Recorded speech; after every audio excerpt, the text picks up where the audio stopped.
దక్షిణాఫ్రికా గౌహతిలో జరిగిన రెండో టెస్ట్ కూడా ఘోర పరాభవం జరిగిన తర్వాత సిరీస్ దక్షిణాఫ్రికా కైవసం, ఇంక మూడోది ఆడినా గెలిచినా గెలవకపోయినా సిరీస్ కైవసం చేసిపోయింది కాబట్టి 2-1 అయినా అవుతుంది ఒకవేళ గెలిస్తే, లేదా 3-0 చెప్పలేం.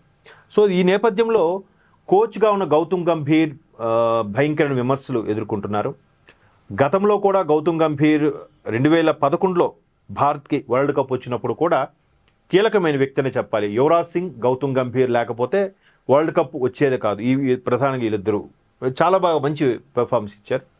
అఫ్కోర్స్ క్రెడిట్ అంతా ధోనీకి వెళ్ళిపోయిందనే విమర్శలు కూడా ఉన్నాయి.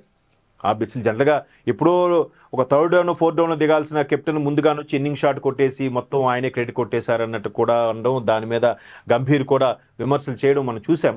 అయితే ఇప్పుడు గౌతమ్ గంభీర్ కోచ్గా ఉన్న తర్వాత కొన్ని కప్స్ గెలిచారు, మేబీ ఆసియా కప్పు లాంటివి గెలిచినప్పటికీ కూడా నిన్న ఏదైతే టెస్ట్ ఓడిపోయిందో దినేష్ కార్తీక్ లాంటి వాళ్ళు కొంతమంది విమర్శలు చేయడము, అలాగే గ్రౌండ్లోకి వెళ్తే ఆడియన్స్ అందరూ కూడా గంభీర్కి యాంటీగా నినాదాలు చేయడము, ఇవన్నీ కూడా విమర్శలు తావిస్తోంది.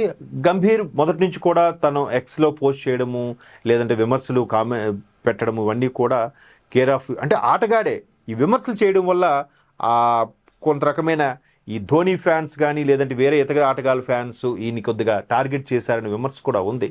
బట్ బీసీసీఐ కోచ్గా నియమించింది, ఆసియా కప్పు, ఛాంపియన్స్ ట్రోఫీ గెలుచుకున్నారు.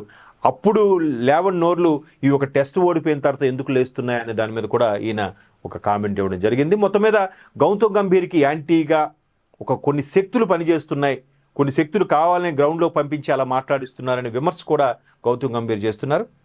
మొత్తం మీద కొత్త బీసీసీఐ అధ్యక్షుడు కోచ్గా ఎవరు రాబోతున్నారు, గంభీర్ కొనసాగుతారా లేదా అనే దాని మీద కూడా నిన్న రకరకాల విమర్శలు సోషల్ మీడియాలో కనిపించాయి.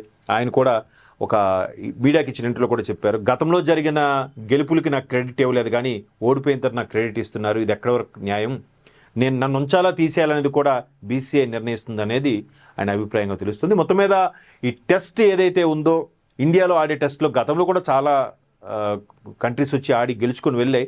బట్ ఈసారి గౌతమ్ గంభీర్ని టార్గెట్ చేయడం అనేది ఇది ఒక రాజకీయ కోణంలో ఆలోచిస్తే మాత్రం రకరకాల విమర్శలకు తావిస్తోంది. ఎందుకంటే ఆస్ట్రేలియా కూడా కప్పులు గెలుచుకొని వెళ్ళిన సందర్భాలు ఉన్నాయి కదా. సో టెస్ట్ అంటే వరుసగా మనం విజయాలతో వెళ్తున్నప్పుడు టెస్ట్ ఓడిపోవడం అనేది కొంచెం క్రికెట్ అభిమానులు జీర్ణించుకోలేని పక్షంలో ఆ బ్యాడ్ క్రెడిట్ అంతా కూడా గౌతమ్ గంభీర్కి ఆపాదించే ప్రయత్నం చేస్తున్నారు. చూడాలి మరి బీసీఐ ఎటువంటి నిర్ణయం తీసుకోబోతుంది అనేది.